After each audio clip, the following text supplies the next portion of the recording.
LAPD, in my opinion, has really cleaned up its act. It's gone from so many distillations. We had Rodney King.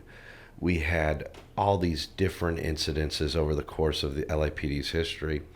And at one point, it was a good old white boy club where it was a predominantly blonde, blue-eyed agency. Are you seeing more diversity in the department? And are you happy with the outcome of that diversity?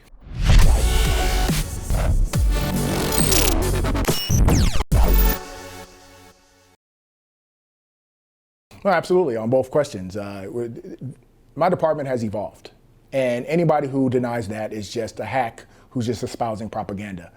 If you go to a roll call today, you're not going to see a whole bunch of blonde-haired, blue-eyed white guys, and even most of those guys in our department are great, just like anybody else.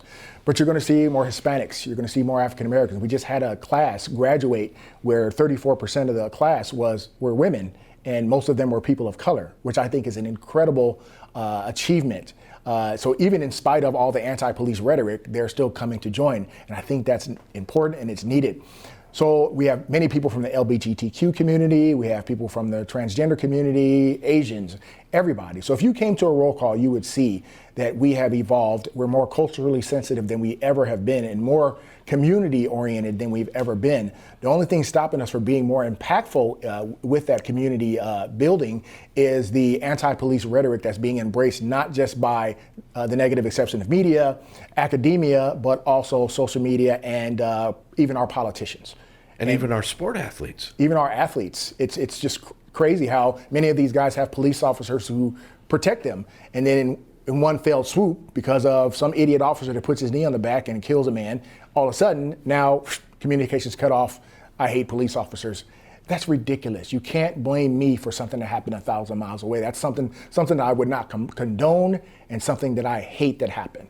That's something I would never do. Don't put that on me. Something that really impressed me about LAPD is they have a YouTube channel and they show you every officer involved shooting, vis-a-vis body cams. They show you multiple angles and you'll always see that there was an article on the floor, which is a gun, and they point that out to you.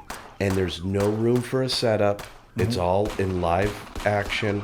And to me, that's what a lot of LA residents wanted, that transparency. Yeah. And LAPD bow-tied it for the community. And I really respect them for doing that. Yes. And I think you know what I'm talking about. Yeah. That, and I watch every one of them. Yeah. And if more people would watch those, they'd realize how sketchy and stressed out you are when someone pulls a pistola on you. Yeah. It's frightening. You have people who are still watching Hollywood movies and thinks that, I can blow up a car with one bullet or, one shot and somebody's going to go down.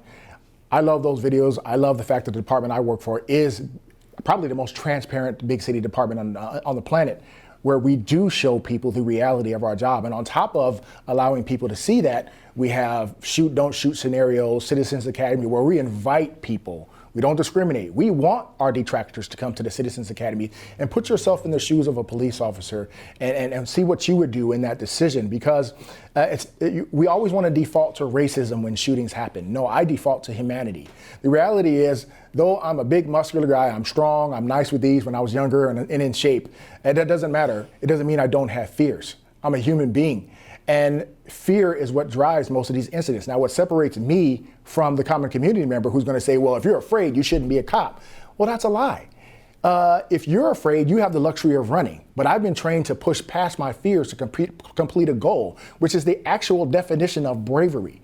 But you got to understand, I signed up to put my life on the line, but I'm not going to give it away to satisfy irrational people or the woke crowd. I refuse to do that because I have people who love me too, and my fellow officers have people. So in the heat of a moment, an officer has to make a split-second decision.